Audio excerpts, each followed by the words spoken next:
आज આપણે ધોરણ 10 વિષય ગણિત ચેપ્ટર નંબર 14 સંભાવના એમાં ઉપયોગી એવા અમુક નિયમોની સમજૂતી આપણે લેશું કે જે આપણે દાખલા માટે બહુ જ કામ લાગશે। એમાં આપણે સિક્કાવાળા દાખલા આવશે। સિક્કાને એક વખત ઉછાળવામાં આવે કે ભાઈ સિક્કો છે એને આપણે એક વખત ઉછાળશું તો એને રિલેટેડ નિયમ શું છે કે કુલ પરિણામોની સંખ્યા બરાબર 2 ની n ઘાત। હવે અહીંયા 2 શા માટે આવ્યા તો કે સિક્કાને બાજુઓ કેટલી હોય 2। હવે જ્યારે આપણે આવા જ નિયમો પાસા માટે જોશું ને ત્યારે અહીંયા આવશે 6 ની n ઘાત। શા માટે તો કે પાસા જે છે પાસો એને કેટલી સપાટી હોય કેટલી બાજુ હોય તો કે 6। હવે અહીંયા સિક્કાને 2 બાજુ છે એટલે 2 ની n ઘાત। હવે 2 એમને પણ n ની જગ્યાએ શું મૂકવાનું તો કે સિક્કો કેટલી વાર ઉછાળ્યો એક વાર તો n ની જગ્યાએ આપણે શું મૂકવાનું 1 એટલે લખીએ જ્યાં n બરાબર 1।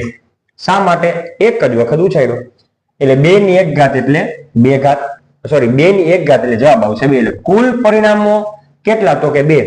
હવે 2 કુલ પરિણામ છે એમાં શક્ય પરિણામ કયા આવે કાં તો સિક્કો ઉછાળીએ તો છાપ પડે h કાં તો કાટ પડે t કાં તો છાપ એટલે કે h કાં તો કાટ એટલે કે t।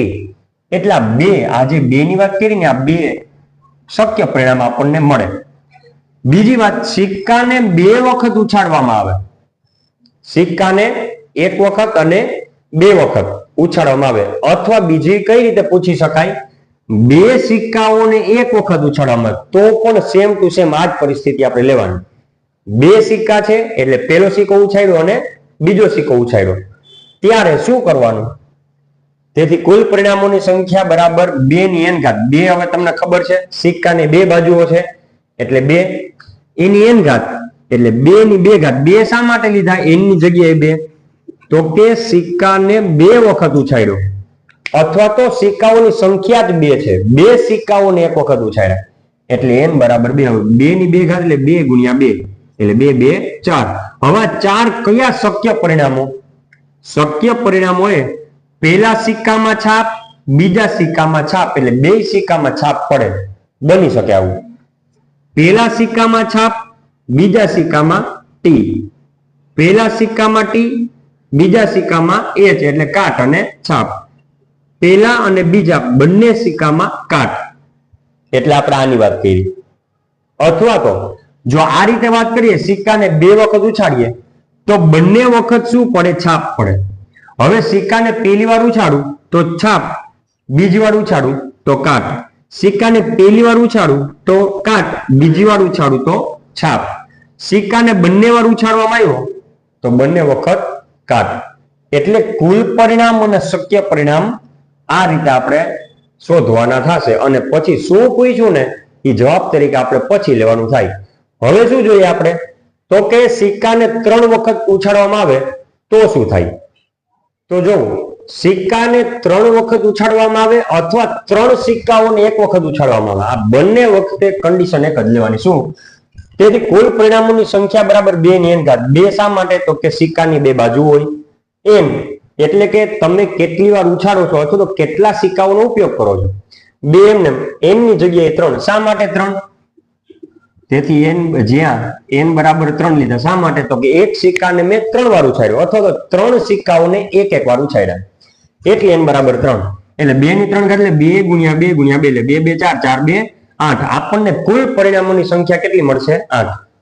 હવે શક્ય પરિણામો કયા કયા તો કે જો હું એક સિક્કાને 3 વાર ઉછાળું તો પહેલી વાર ઉછાળું તો છાપ બીજી વાર ઉછાળું તો છાપ અને ત્રીજી વાર ઉછાળું તો પણ છાપ એટલે 3 વખત છાપ મળે। અથવા જો આવી કન્ડિશનની વાત કરીએ કે 3 સિક્કાને એકવાર ઉછાળ્યા તો પહેલો સિક્કો ઉછાળ્યો તો છાપ મળી બીજો સિક્કો ઉછાળ્યો તો પણ છાપ મળી અને ત્રીજો સિક્કો ઉછાળ્યો તો પણ શું મળી છાપ એટલે કે h h h છાપ છાપ અને છાપ આ રીતે આપણે બોલશું।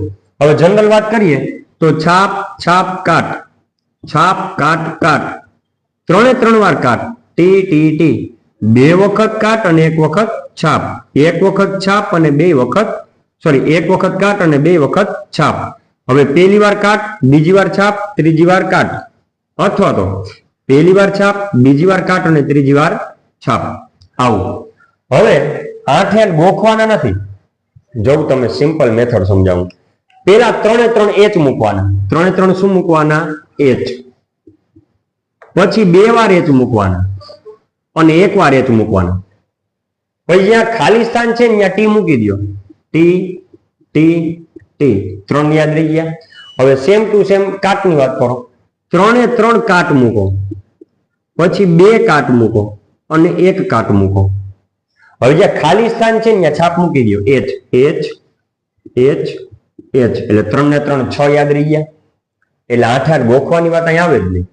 હવે શું કરવાનું? તો કે પેલા વચ્ચે છાપ રાખો એચ અને બંને બાજુ કાટ ટી મૂકી દો.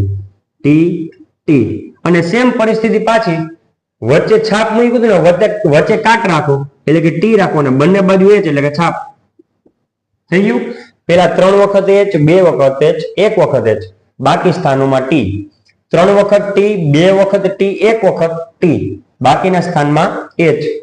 છાપ કાટ કાટ કાટ છાપ છાપ એટલે 8 એ 8 તમારે ગોખવા પડે નહીં. તો નિયમ શું કીધો સિક્કાવાળામાં દાખલાનો?